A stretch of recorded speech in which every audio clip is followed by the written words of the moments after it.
Варвару и Николая считали парой с самого детства. Мальчик еще в 4 года решил, что когда вырастет, то обязательно женится на соседской девочке. Он так и объявил своим родителям. Родители вместе с соседями посмеялись таким мальчишеским планом, даже не зная, чем эта идея обернется. А Николай действительно был одержим Варей с малых лет. Он давал жесткий отпор любому, кто вольно или невольно обижал его подругу или даже просто приближался к ней, невзирая на то, взрослый это был или ребенок. В школе они сидели за одной партой. Коля носил за Варей тяжеленный портфель. Вместе они делали уроки. Летом гоняли на велосипедах купаться на речку и были неразлучны. Коля не представлял своей жизни без Вари. Девочка отвечала ему взаимностью. Сперва она считала его лучшим другом. Когда они стали взрослеть, Варе казалось, что она любит Кольку, и ее дальнейшая судьба предрешена. Она выйдет за него замуж, родит ему кучу детишек, и все будут счастливы. Когда ребята учились в старших классах, то часто уходили в лес, держась за руки. Там они мечтали и строили планы на жизнь. Коля предлагал подать заявление в ЗАГС сразу, как только пройдет выпускной вечер. Варя сомневалась, зачем так рано, а учеба, образование. Ей совсем не хотелось всю жизнь пробыть в деревне и работать на ферме. Ну пойдешь работать в библиотеку или на почту, совсем не обязательно быть дояркой, уговаривал ее Коля. Но сомнения уже поселились в душе девушки. Что она видела в свои 16 лет? Она и в городе-то с родителями была всего 2 раза. А в деревне что? Здесь, конечно, красиво. Здесь все свое родное. Но перспектив для нее никаких. А за Кольку она после окончания учебы сможет выйти замуж. А может и не за Кольку, может это все-таки детские уговоры.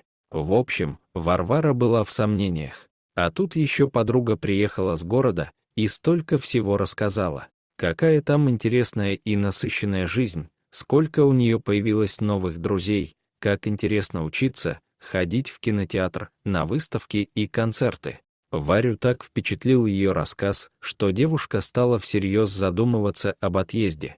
Но как сообщить об этом Николаю, она не знала. Парень он был вспыльчивый и горячий, так что ссоры не избежать. Единственный человек, с кем она могла посоветоваться и рассказать о своих сомнениях, была бабушка. Родители с обеих сторон уже готовились к свадьбе, и Варе казалось, что мама хотела уже побыстрее отдать дочь в самостоятельную жизнь, так как в доме подрастали еще 2 братьев. Бабушка по отцу жила на другом конце села и не особо поддерживала отношения с семьей сына, особенно после смерти деда. Со снохой Раиса Ивановна была в вечных ссорах, особенно бабушке не нравилась идея с ранним замужеством Вари. «Вы что, девку в 17 лет хотите женить?» — возмущалась Раиса Ивановна. «Подумаешь, Колька, тоже мне жених. Да он никогда мне не нравился, слишком буйный, да и вся семейка у них такая. Ох, и натерпится она еще с ним, вот тогда попомните мое слово.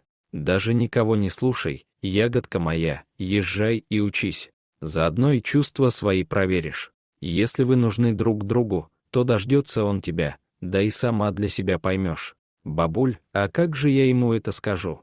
Он ведь меня убьет. Ну вот, еще не муж, а уже такое. А ты, Варвара, ему условия поставь. Дождешься, выйду за тебя замуж. Ну, а если нет, то и не судьба, значит». Колька долго орал и возмущался. Но Варя была как кремень. Условия поставила.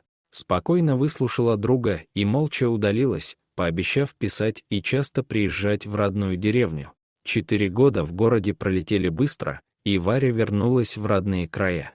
За это время она поняла, что место ее там, рядом с родными, рядом с Колей. Видимо, он и есть ее судьба. Свадьба была назначена на середину сентября. Приготовления шли полным ходом. Родители с обеих сторон закупали продукты и спиртное. Деревенская свадьба — дело серьезное. В гостях будет вся деревня, и надо не ударить в грязь лицом. Варя шла по лесной дороге. Она 2 раз ходила в соседний поселок на примерку платья. На обратном пути Коля обещал ее встретить. Они хотели побродить по лесу, как в давние времена, как в детстве. Было у них свое заветное место. Там они когда-то вместе встречали рассветы и провожали закаты. Коля еще издалека увидел Варю и замахал ей рукой. Дальше они вместе пошли к реке, держась за руки.